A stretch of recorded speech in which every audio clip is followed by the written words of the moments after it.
The woman, the squirrel, the myth, the legend. Introducing my best friend, Jo Richbow. Like my outfit of the day. Outfit of the day. Jo is 20 years old and suffers with type 2 bipolar disorder. Figuring out comforts and coping mechanisms for herself has been difficult and straining for Jo. Yeah, ridiculously stressed. Just feel like a failure all the time. Bipolar is a lot more than just mood swings, with people exhibiting a range of behaviours from arrogancy, You are just absolute. You're the bane of my life. delusions, and you were talking about shadow people. I'm very spiritual. And she was going, oh crap, there's someone behind you. Mama, a girl behind you. Deep depressions,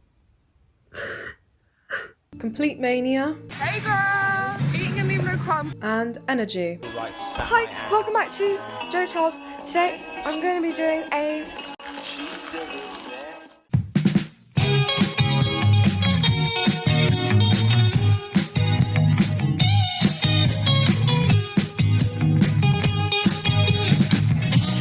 Jo is a social butterfly, questioning everything and narrating what is going on around her. She is bright, creative, silly, self-aware, and a face you'll probably recognise from my YouTube channel. This documentary is about showing you a big stage of Jo's life. Entering adulthood, it's a big time in everyone's life where you're really having to dig deep and find who you are as a person. It is a time where friendships struggle, your expectations change, meaning you must plan ahead. Coping with mental illness is hard, but on top of that, well, it makes it a lot harder.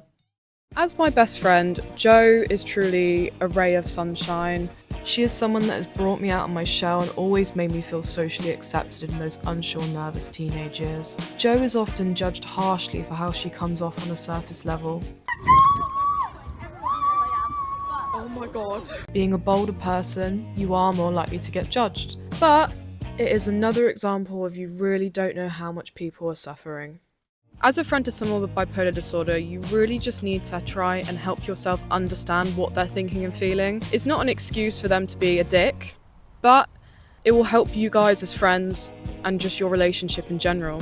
As teenagers, this has been really difficult to understand. Coming into adulthood, it has been something we are both working on, and it is something I wish to share through my platform. So, let's go back a few months. Your FMP doesn't have to be your best work, but the most creative and personal to you. Think of something maybe in your life that would be interesting to capture. Think of the structure. Think of a family member, a friend or a friend of, someone with an interesting job or hobby. Have a think over the summer. So, that made me think. Something that is personal, but I can make creative and interesting. And who is always delighted to help me out? Well, Jo is. I'm trying to film this final major project and my deadline is in the next 15 days basically, and Jo has been ignoring me for 3 days. This is something she'll do every few months, and it's just something I put up with. It's something I tolerate with Jo because I know how low she gets and I never want her to feel like I am against her. It sucks because it annoys me and it hurts me and it makes me want to not like her because it's like, why is this so one-sided? But I'm honest with her about it and I do say, you really annoyed me. You don't feel like you've been a good friend.